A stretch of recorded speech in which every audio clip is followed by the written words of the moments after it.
20 मई 2024 Dhulia Malegaon पार्लिमानी election का आज चुनाव हुआ।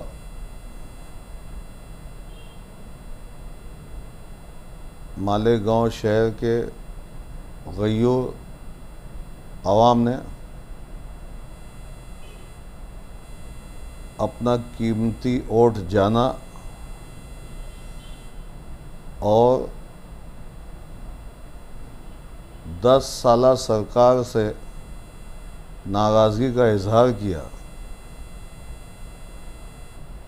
बागलान धुलिया ग्रामीण शेतकरियों का जो प्रॉब्लम था, मालेगांव शहर में पावर लूम्स के मैटर थे और पूरे इंडिया के अंदर, पूरे भारत देश के अंदर बेरोज़गारी, नौजवानों को रोज़गार नहीं मिला। 2 करोड़ नौजवानों को रोज़ी देने का वादा किया था, 15 लाख अकाउंट में डालने का बोला गया था।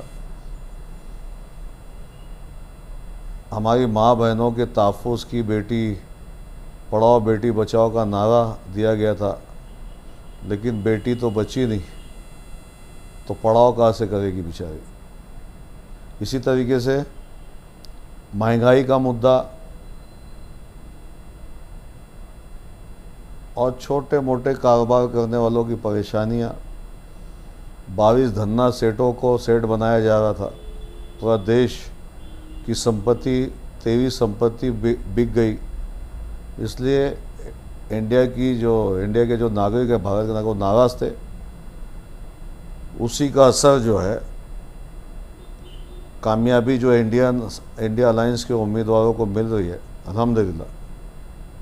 और आपने देखा होगा कि हमारे प्राइम मिनिस्टर मोदी जी, चाहे हमारे होम मिनिस्टर अमित शाह, योगी जी, जो अपना राष्ट्र नहीं बचा पा रहे हैं। अंग्रेज़ों का जो मैनिफेस्टो था, मुसलमानों को हिंदुओं से लड़ाओ, हिंदुओं को मुसलमानों से लड़ाओ, उनकी भाषा जो उन्होंने जलसों में कहा, एक दूसरे को नफ़रत फैलाने का ही काम किया।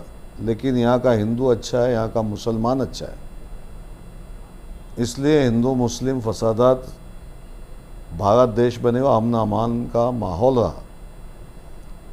और इन्होंने कोई विकास की बात नहीं की, सिर्फ हिंदू मुस्लिम करके, इसलिए लोगों के अंदर नाराज़गी है।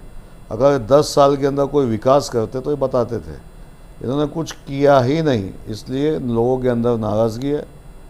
और मालेगांव धुलिया के लोगों को मैं सलाम करता हूँ,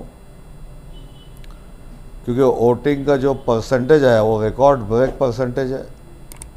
आज तक किसी पार्लियामेंट इलेक्शन के अंदर आवाम ने खुद कफिल इसमें बना, आवाम खुद कफिल बनी। पोलिंग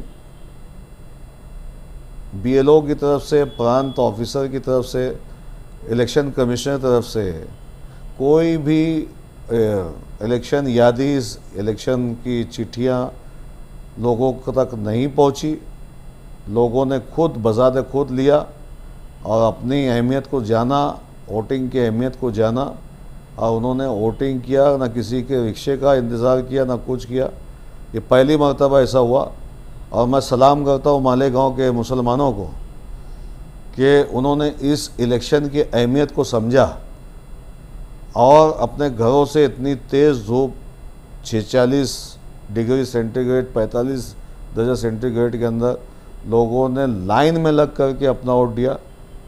इंशाअल्लाह अल्लाह ताला इनकी इन खिदमात को कबूल करेगा। और मैं मेरी तरफ से अल्लाह से दुआ गो कि अल्लाह ताला इनको जज़ाए खैर अता फ़रमाए।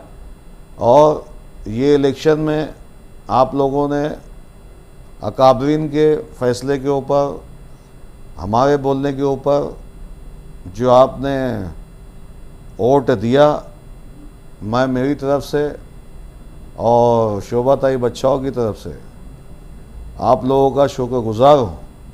इंशाअल्लाह क्या कामयाबी हमारे कदम चूमेंगी।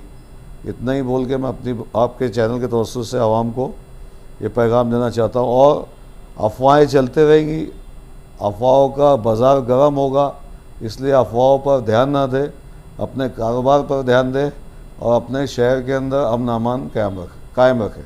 अस्सलाम वालेकुम।